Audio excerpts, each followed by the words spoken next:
Hello students, मैं उम्मीद करता हूं कि आप सभी लोग अच्छे होंगे। आज दिनांक 21 दिसंबर 2022 दैनिक जागरण पटना संस्करण में 68वीं बीपीएससी प्रतियोगिता परीक्षा से संबंधित खबरें प्रकाशित हुई है।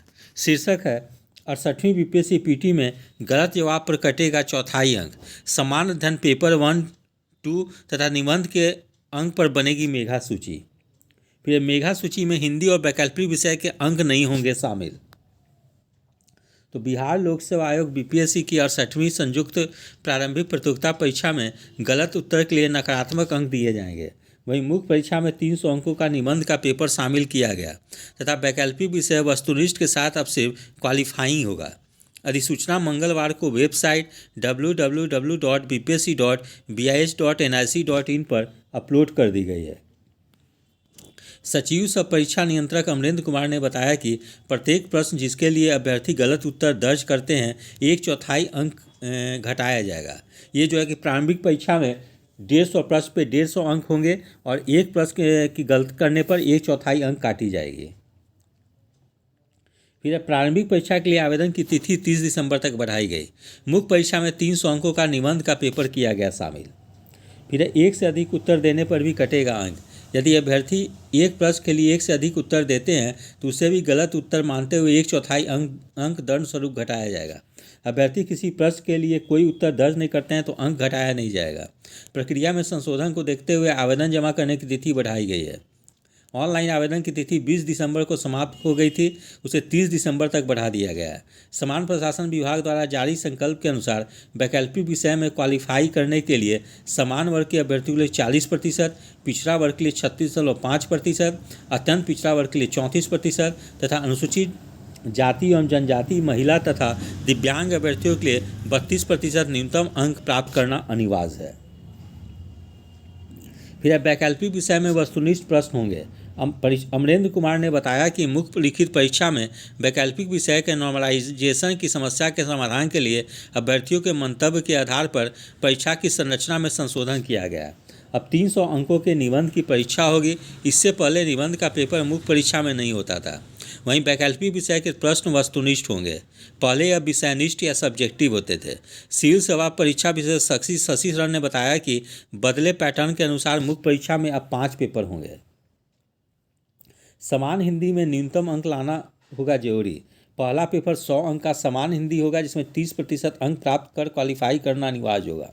सामान्य अध्ययन पेपर 1 व 2 300 अंकों का होगा। निबंध भी 300 अंकों का होगा। वैकल्पिक विषय में 100 बहुविकल्पीय वस्तुनिष्ठ प्रश्न होंगे, इसमें भी न्यूनतम प्राप्तांक प्राप्त करना अनिवार्य होगा। मेघा निर्धारण में समान हिंदी और वैकल्पिक विषय में प्राप्त अंकों की गणना नहीं होगी, लेकिन इसमें न्यूनतम अंक प्राप्त नहीं करने की स्थिति में मेघा सूची में शामिल नहीं किया जाएगा। ठीक है। फिर 3 पेपर में प्राप्त अंकों पर बनेगी मेघा सूची। सचिव अमरेंद्र कुमार ने बताया कि मुख्य परीक्षा की मेघा सूची सामान्य अध्ययन पेपर 1 व 2 तथा निबंध में प्राप्त अंक के आधार पर तैयार की जाएगी। तीनों पेपर के 300 अंक निर्धारित हैं। समान हिंदी और वैकल्पिक विषय में अभ्यर्थियों को सिर्फ क्वालिफाई अंक प्राप्त करना होगा। आयोग की वेबसाइट पर वैकल्पिक विषय की सूची अपलोड है। विषय कोड 4 से 37 तक वैकल्पिक विषय के हैं। अभ्यर्थी को वैकल्पिक विषय की सूची में से सिर्फ एक का चयन करना होगा।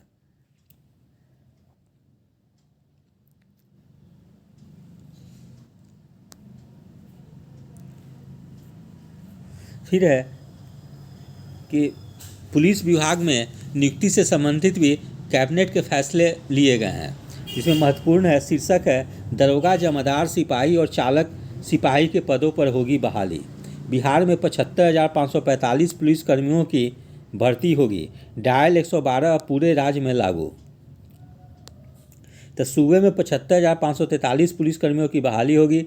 डायल 112 इमरजेंसी पुलिसकर्मियों की सेवा पूरे राज्य में मिलेगी। मुख्यमंत्री नीतीश कुमार की अध्यक्षता में मंगलवार को हुई कैबिनेट की बैठक में बिहार पुलिस के सुदृढ़ीकरण और राज्य में अपराध मुक्त समाज की व्यवस्था कायम करने के लिए पुलिसकर्मियों के नए 75,543 पदों के सृजन की मंजूरी दी गई।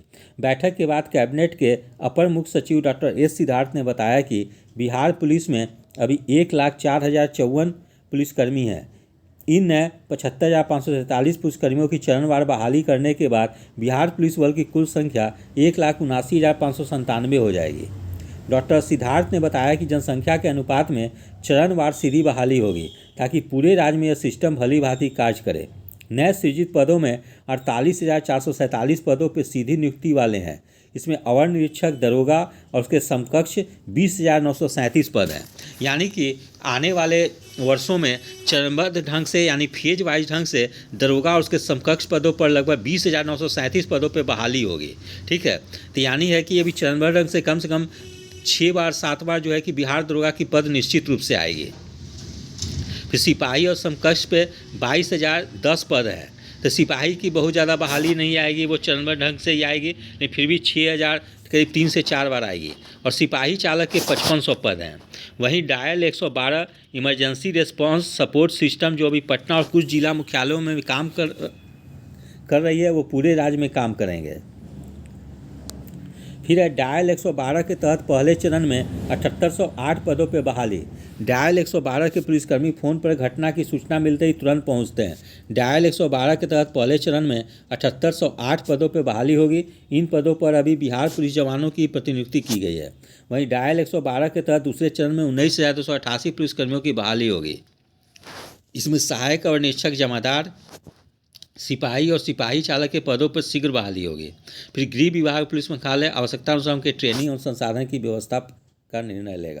तो इस प्रकार से आने वाले वर्षों में चरणबद्ध ढंग यानी फेज वाइज ढंग से बिहार पुलिस में बड़े पैमाने पर बहाली होगी। और यह बहाली जो होगी दरोगा, सिपाही, चालक सिपाही, ये सब के पदों पर बड़े पैमाने पर बहाली होगी। इसलिए जो भी अभ्यर्थी बिहार पुलिस में जाना चाहते हैं वह अभी से इसकी तैयारी गंभीरतापूर्वक आरंभ कर दें। फिर है विशेष जमीन सर्वेक्षण के लिए कर्मियों की भर्ती या परीक्षा से। ठीक है, तभी 3730 कर्मचारी कार्यरत 10,101 की बहाली का निर्णय। तो विशेष जमीन सर्वेक्षण के लिए राजस्व एवं भूमि सुधार विभाग कर्मियों की नियुक्ति या परीक्षा से करेगा। अब तक अंक के आधार पर नियुक्ति होती रही है। अब सहायक बंदोबस्त पदाधिकारी, विशेष सर्वेक्षण कानूनगो, विशेष सर्वेक्षण अमीन, विशेष सर्वेक्षण लिपिक और कार्यालय परिचारी की नियुक्ति के लिए परीक्षा ली जाएगी। डाटा एंट्री ऑपरेटर की बहाली बेल्ट्रॉन के माध्यम से होगी। इसके लिए मंगलवार को बिहार विशेष सर्वेक्षण मानदेय आधारित संविदा नियोजन संशोधन नियमावली 2022 को मंजूरी दे दी। फिर है सहायक प्रोफेसर नियुक्ति में आरक्षण का पालन नहीं। हाई कोर्ट ने असिस्टेंट प्रोफेसर नियुक्ति पत्र पर लगाई रोक। तो हाई कोर्ट ने राज्य के तमाम विश्वविद्यालय में होने वाली सहायक प्रोफेसर की नियुक्ति प्रक्रिया में आरक्षण नियमों की अनदेखी किए जाने के मामले में हाई कोर्ट ने नियुक्ति पत्र जारी करने पर अगले आदेश तक के लिए रोक लगा दिया है। जस्टिस संजीव प्रकाश शर्मा की एकल पीठ ने डॉक्टर आमोद प्रबोधी तथा अन्य की ओर से दायर रिट याचिकाओं पर सुनवाई के बाद मंगलवार को यह आदेश दिया। कोर्ट ने राज्य सरकार से जानना चाहा था कि विश्वविद्यालय सेवा आयोग को नियुक्ति के लिए जो अनुशंसा भेजी गई थी उसमें आरक्षण की गणना का आधार क्या था। कोर्ट ने विज्ञापन में आरक्षित पदों की संख्या निर्धारित करने संबंधी रिकॉर्ड भी पेश करने का निर्देश दिया था, लेकिन इस बारे में जो जानकारी दी गई उसे कोर्ट ने संतोषजनक नहीं माना। कोर्ट ने कहा कि नियुक्ति की प्रक्रिया तो जारी रहेगी, लेकिन नियुक्ति पत्र निर्गत नहीं किया जाएगा। इसके पहले वरीय अधिवक्ता पीके शाही ने कोर्ट को बताया कि 4638 पदों पर नियुक्ति होनी है। इसमें समान वर्ग के लिए केवल 1223 पद हैं, जो कुल पदों के 50% से बहुत ही कम है। आरक्षण नियम के अनुसार किसी परिस्थिति में 50% से अधिक रिजर्वेशन नहीं दिया जा सकता, जबकि इस विज्ञापन में आरक्षित श्रेणी के लिए करीब 3/4 से अधिक रिक्तियों को आरक्षित कर लिया गया है। इसी पर कोर्ट ने मामले की सुनवाई 10 जनवरी के लिए टालते हुए नियुक्ति पत्र निर्गत करने पर रोक लगा दिया। फिर स्वास्थ्य विभाग में भी बड़े पैमाने पर नियुक्ति होगी। शीर्षक है स्वास्थ्य विभाग में 1,60,000 पदों पर नियुक्ति होगी। राज्य के युवाओं के रोजगार और नौकरी की व्यवस्था में जुटी सरकार स्वास्थ्य विभाग में 1,60,000 नौकरी और रोजगार देने की तैयारी में जुट गई है। इसमें राज्य स्वास्थ्य समिति के माध्यम से 12,000 पदों पर बहाली भी हो चुकी है। बाकी पदों पर बहाली के लिए विभाग के अधिकारियों को टारगेट दिया जा चुका है। हर जिले में एक मेडिकल कॉलेज बनाए जाने हैं, उनके लिए भी सरकार पद सृजित कर रही है। ये बातें उप मुख्यमंत्री सह स्वास्थ्य मंत्री तेजस्वी यादव ने कही।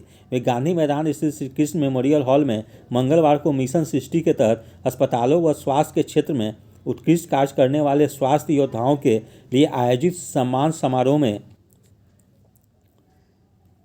कही।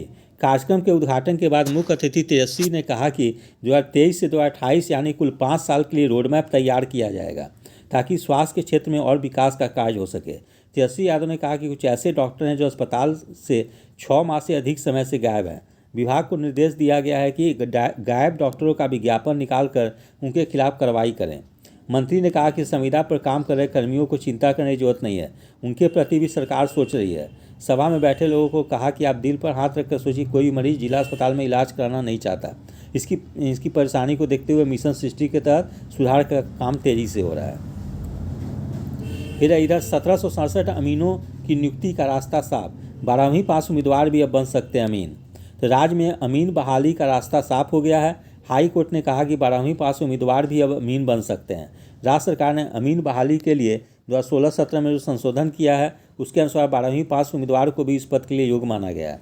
न्यायाधीश आशुतोष कुमार और न्यायाधीश नवनीत कुमार पांडे की खंडपीठ ने इस मामले को लेकर राज्य सरकार द्वारा दायर एलपी और चुने गए उम्मीदवारों द्वारा दायर हस्तक्षेप याचिका, जिनकी नियुक्ति इस पद पर चयन के बाद भी नहीं की गई है, पर सुनवाई करते हुए निर्देश दिया।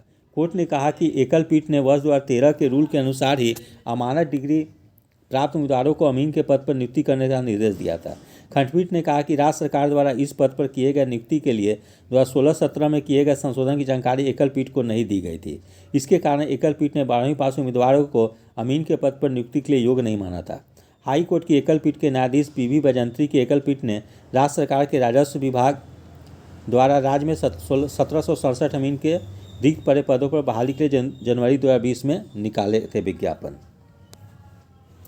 इस प्रकार से आज के समाचार पत्र में, चाहे वो 68वीं बीपीएससी प्रतियोगिता परीक्षा से संबंधित हो या बिहार दरोगा में बड़े पैमाने पर नियुक्ति से संबंधित हो, इसके संबंध में महत्वपूर्ण खबरें प्रकाशित की गई है।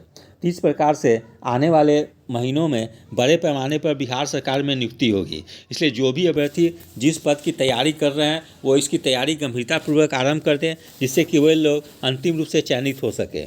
यदि आप सभी लोगों को मेरा चैनल अच्छा लगा हो, इसे लाइक से और सब्सक्राइब करें। धन्यवाद। Take care.